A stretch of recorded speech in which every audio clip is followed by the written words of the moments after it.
Hello guys! Hello para to sa lahat ng Taurus. Taurus, alamin natin kung anong messages, vibration, gabay energy para sa inyong lahat. Ito ay general reading.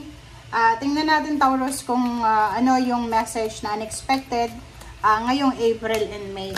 Okay, sorry. Okay, Taurus.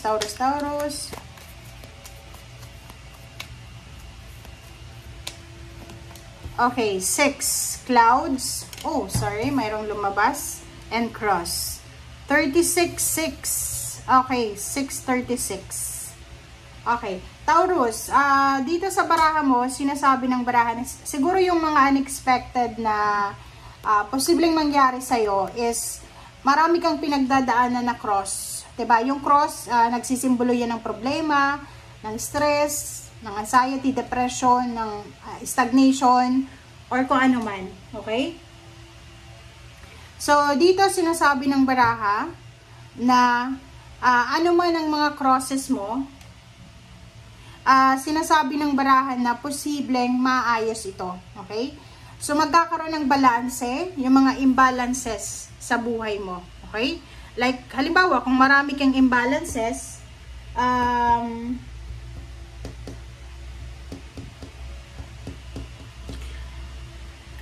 halimbawa, Taurus, marami kang mga problema na pinagdadaanan, yung parang marami kang mga self-negative talk. Negative self-talk, parang gano'n. O paano man yan. Pag mag-isa ka lang, ang daming naiisip na negative. Pag mag-isa ka lang, parang feeling mo mag-isa ka lang talaga. Yung parang gano'n. So, dito sinasabi na ano man ang imbalances na yan na pinagdadaanan mo ay posibleng mababalanse yan sa ngayon. Okay?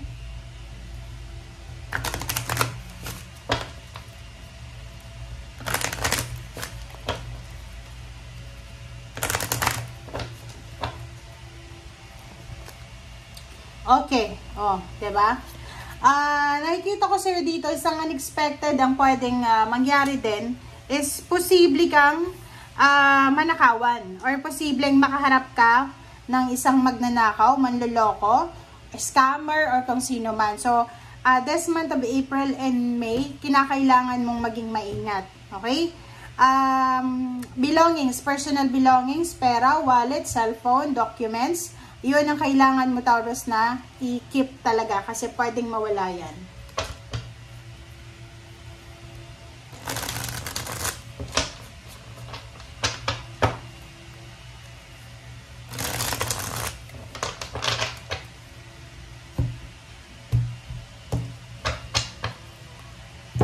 Okay.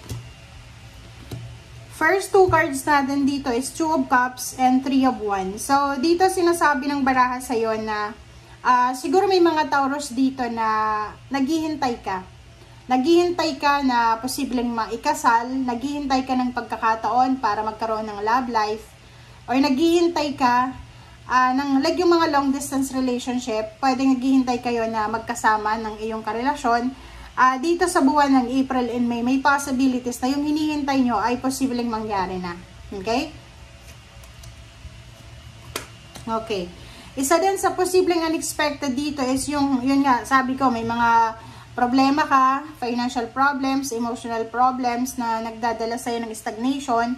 And dito sinasabi na posibleng yung parang outcome nito is positive. So, makakaalis ka sa stagnation na yan.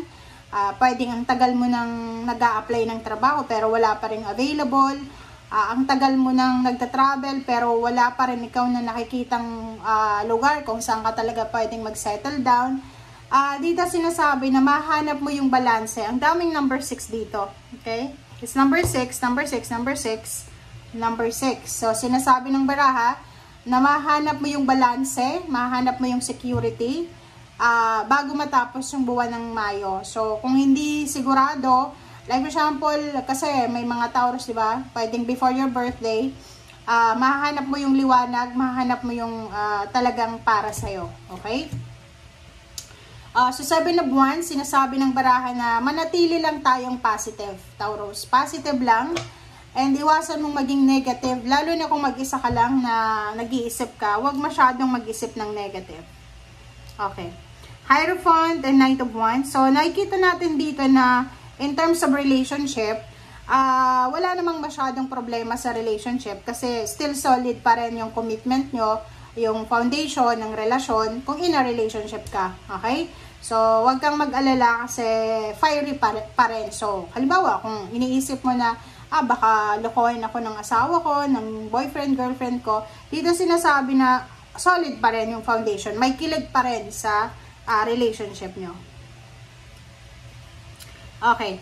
So, dito sinasabi ng baraha, para hindi ka masyadong masaktan or para hindi ka masyadong, ma-stress sa pag-iisip, relationship man yan, trabaho man yan, business man yan, kung hindi ka sigurado, i-pause mo muna. Kung hindi ka sigurado, wag mo munang gawin, wag mo munang gawa ng action. Okay?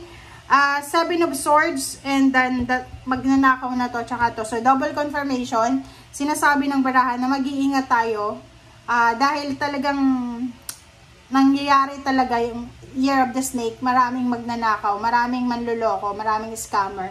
So, kailangan mong mag-ingat. Okay? Lalo sa relationship, sabi dito na huwag tayong pumasok sa third party relationship. Okay? So, Four of Cups, sinasabi sa'yo dito na kung ikaw ay single, naghihintay ka ng karelasyon or manliligaw sa'yo or liligawan, mag-iingat tayo sa tao na parang kung sino lang yung naandyan ay yun na yun. Hindi. Huwag kang mag-settle sa less. Kailangan hanapin mo kung ano talaga or kung sino talaga yung para sa'yo. Hindi yung kung sino lang yung naandyan. Okay. So, dito naman sa Seven of Cups, Ten of Wands, Zero the Fool.